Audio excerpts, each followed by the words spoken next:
Oh, that's my dude right there. Bernard. Yeah, I just love that he became Conan, and he still has the ring and Yes. everything, and it's just like he's just Well, he's not the sad. ring. He's got the song stone, Yeah, whatever it was. yeah, Yeah, yeah. yeah. This was based on a Frank Frazetta cover, but we have this no cheesecake rule. So I was like, well, what if Robo is the big butted lady who's like basking at his feet? I love Bernard. Bernard is one of my favorites. Yeah, it's funny how the three action scientists from that story, like, somehow they just developed personalities where the other ones didn't, and I guess talk to us a little bit more about kind of the thought process behind the Robo universe and so the thing with the Atomic Robo universe is that we want it to be realistic's the wrong word, but believable, and the only thing that is wow, it's weird. I haven't drawn these ears in a while. The only thing that's outright impossible that lasts in the Robo universe is Atomic Robo himself. Every other kind of crazy technology that we introduce or monster, or whatever, it always ends up in pieces by the end of the story, one way or another. Like with the Flying She Devils, the anti-gravity technology that made their gravity bombs and their flying mechas possible was also extremely toxic and had basically killed the Japanese pilots. Like, there was no way they were going to live through that mission, even if Robo didn't stop them. And because a lot of comics will introduce all this crazy stuff, like Marvel Universe, you have jetpacks, you have anti-gravity engines, you have aliens, you have you name it. All sorts of crazy sci-fi stuff is introduced, and yet the world that's presented to you, outside of Avengers Mansion anyway, is like the world that you and I live in, which doesn't make sense. Like, like just the way medicine would change, the way education would change with all the crazy technology that's in that universe. Like, it's not represented in the world. So we've always kind of tried to keep. I think I'm trying too hard on this. We've always tried to keep Robo's universe, our universe, slightly weirder, but essentially the same. I'm going to start a whole new one down here because I hate where I was going with that.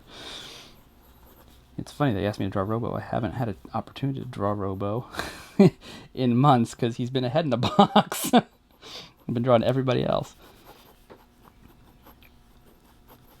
It's very circular. It's like he's made of circles. Yes. Which has been one of the fun challenges about going digital, because when you just work with a stylus, you have tons of little movements in your hand, little jerks and spasms that you're unaware of and that don't really show up when you're working with a pen or a pencil or a brush. But when you're working with a stylus, you're trying to do like a slow circle, like it's just this this total mess. What? Oh, go ahead. I don't know. So before you were reading a lot of webcomics, or that you saw a lot of things online, is there anything particular that really impressed you that was going on the internet? Sure. Well, there's one comic recently that I've discovered. So we're affiliated with a website, a company called Hiveworks, which is like a webcomic hub, and they take care of all the advertising and whatnot. And there's other comics that are affiliated with them as well, and their whole reason for existence is to promote online creators and help them generate income. And so I've actually found a couple of really great ones through them. Like, there's this one comic called it's SSSS, Stand Still, Stay Silent, I think it is, which is this kind of man, how do I put it? It's like a horror story. It's like a horror story. It is like a Viking post-apocalyptic story, where all of humanity is dead. You're not 100% sure what happened. You just know that the world is full of things called trolls, and other kind of classic mythology names. It was obviously some kind of like biological disaster. And what you're left with are these people in Scandinavia, where basically, because they were isolated, are the only ones who were not completely overrun by this disease, and they live in these kind of quarantine communities, and occasionally or not occasionally, but regularly, parties are sent out into the dead world to bring back lost technologies and find books, and in some places, like I think it's Denmark, where they're actually kind of fighting back the blight. I think I'm forgetting what it's called, but it's this really cool kind of like horror survival, post-apocalyptic story, but with this really interesting kind of creative twist on it that I'm really enjoying.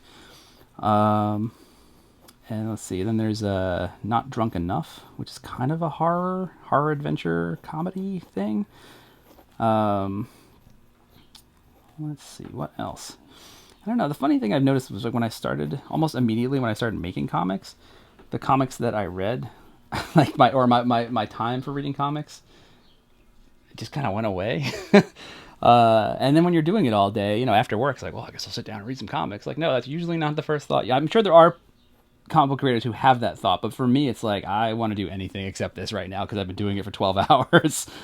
And I've also, because I really think about how they're made all the time, it's really can be difficult to find comics that are just fun to read. Like to find a comic that I can just fall into like I used to, as opposed to pick it apart technically, to see how they did this, that, or the other thing, or to see how, where this worked or where that didn't work. It's like coming at it from it. It's a really different experience when you're coming at it like that. And it's not necessarily relaxing. it's almost it's like more work basically, or homework for work. Let's see, what other comics have I been reading lately? I absolutely adore, because it is one of those goofy comics that I can just fall into, and it is really well done, and the execution is amazing. Is the IDW's Transformers More Than Meets the Eyes. James Roberts on the art, and Alex, I might be killing his name here, Milne, does the artwork. I have learned a lot, which is a nice way of saying I've stolen his his techniques for doing a lot of robotic stuff. I don't know how he puts the books out as quickly as he does, because they are just crazy detailed, and it is kind of like the lighthearted giant robots in space story that you didn't know you wanted, but apparently you really do, and I just find it so much fun. What else have I been reading recently? I really love Hawk. Is Hawkeye still ongoing? This is how like out of touch I am. Yeah. Hawkeye is still ongoing? Okay. I've read the first volume, maybe 2 volumes. Are there 2 volumes out yet? Yeah, here goes my memory.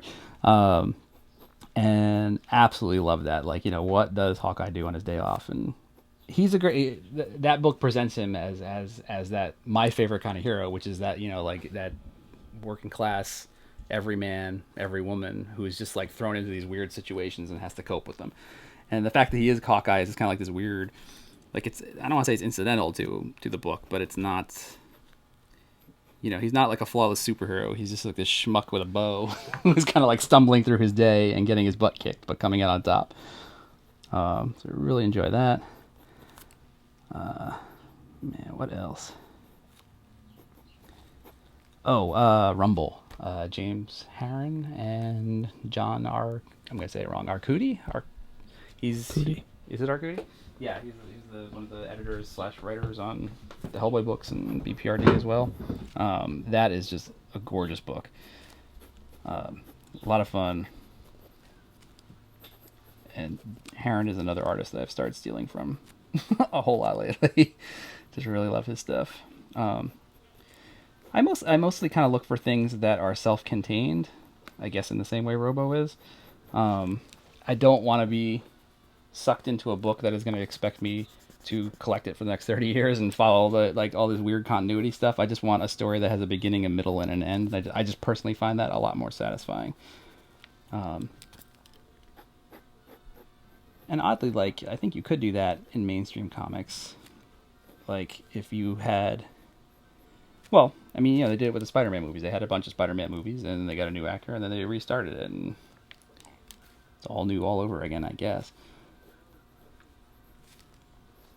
What do you think when you saw Patreon start being a thing? What are some of your thoughts about, like, this is the future of creative storytelling, or it's cutting out the middleman, or should the publishers be like pay rise, or it's just a good supplemental, or it seems like this weird thing that's sort of like just Yeah, emerged different going. people use it in different ways. For us, it was really kind of a. It was not even kind of. It was literally a last minute thing. It was like maybe a week or two before we started flip the switch on the webcomic and told people that, hey, this is what we're doing now.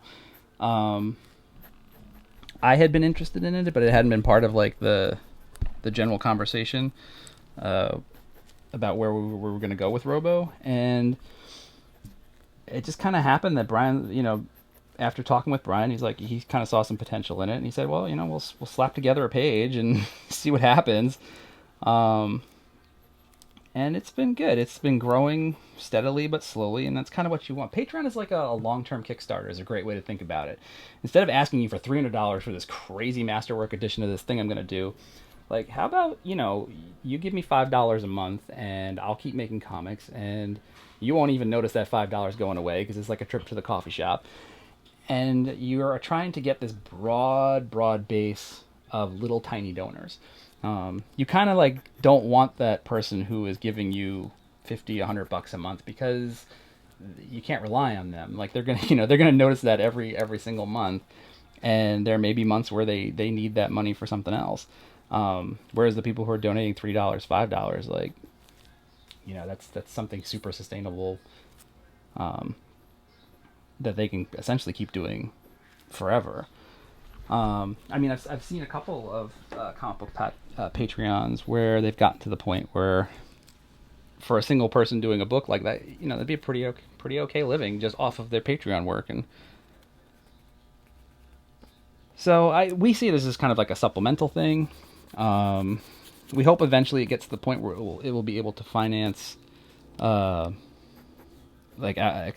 external projects or other RoboBooks, although the Kickstarter did that just fine, I guess. What are we doing? 3 new Real Science Adventure volumes? I don't know, because it's no work for me. It's great. I just had to do a couple covers. I think that was my favorite thing about this Kickstarter, is that almost all the extra work generated is work Brian has to do, not me.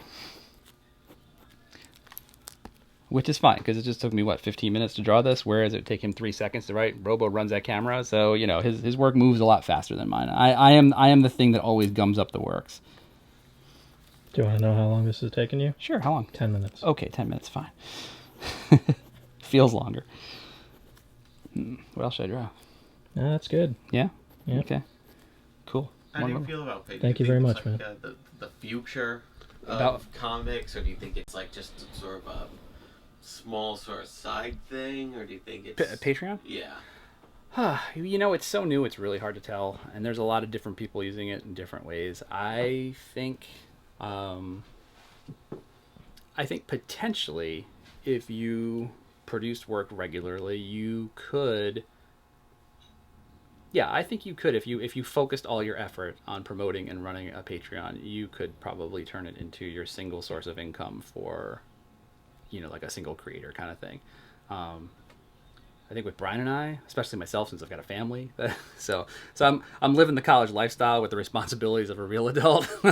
I think it's better for us to kind of diversify across the board. So Patreon's one little piece of the puzzle, the advertising from the webcomics another piece of the puzzle, and then the books that we just kickstarted, that will be the largest chunk of the puzzle, as well as the Kickstarter itself. A certain portion of that will go to pay our salaries for the next 9 months or so.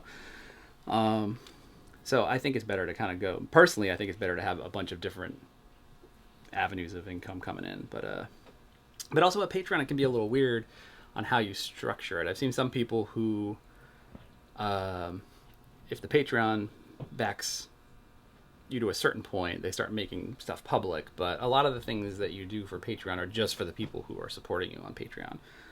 So like I try to put up a couple of warm-up doodles every week, and certain people are backing at a certain level where they get behind the scenes access. So they'll see unfinished pages or a chunk of a page where I talk about what's going on. That's like the tier for the people who are not terrified of spoilers, that like enjoy the spoilers. They want to see how the sausage gets made, so they get to see it. But obviously stuff like that I'm not gonna share on Tumblr. And then some of the stuff I do share on there eventually I do want to just kind of put out to the general public to kind of just promote the work. But yeah, Patreon has great potential. I think it'll be interesting to see where it goes. Who knows, 5 years from now, we could be having the same conversation and all we have is an Atomic Robo Patreon, and that somehow covers the cost of everything. But we are not there yet. But it is doing pretty well, I think. Patreon seemed impressed by by what it was doing, so that's cool. Yeah. Awesome. The question we asked. One sec. Just show the sketch finished. Just sure, hold her up. All right. So first Robo, too stiff and nerdy, so we went into more of an action pose there. Secret artist trick. Action poses are easier because the parts of the anatomy that you don't like drawing, you just hide behind something like a foot or a fist. Cool. I guess earlier you said like what were some of the first comics you read, but what was a comic that you read that made you think like I could do this, I can create, or was it something that was like, well, I could do better than this guy, or was it? Yeah, it's funny. Those are the ones I think that really kind of push you because I'm a Hellboy, Akira, like I can't draw that well. I can't do half as well as those guys do. I still can't, and I probably, as my own worst critic, will never think I can do as well as them. It's usually those are the ones that inspire you to create because you see this one creator doing their thing and really shining at it. I also think that the webcomics I mentioned, and particularly Stand Still, Say Silent. I really hope I'm remembering that correctly. You are. Okay, good. Did you Google that while I was doing something else, or you know I it? know it. Yeah, like that's clearly someone who is extremely talented, but also getting to do exactly what they want to do with their creativity. So that is always hugely inspiring. But it is also always that awful, like the worst comic that shouldn't have been made, and you happen to see it, and you're just like, a monkey with a crayon could do better than this. It's, in a weird way, both the best work and the worst work are what inspire you, I think, or what inspire me anyway, because I figure there's tons and tons of people that I am way worse than, but I know I'm better than that person, so I'm gonna make a comic. But yeah, so you're yeah, I don't know. I guess the inspiration comes from both ends. I think there are plenty of artists who it is emotionally painful for me to look at their work because they're so good, and yet at the same time, those are the same people who spur you on to keep creating. And they're also the people that are way better than you are the people that you can learn from. So, yeah. Awesome. Thank you very much. Sure. Worship me!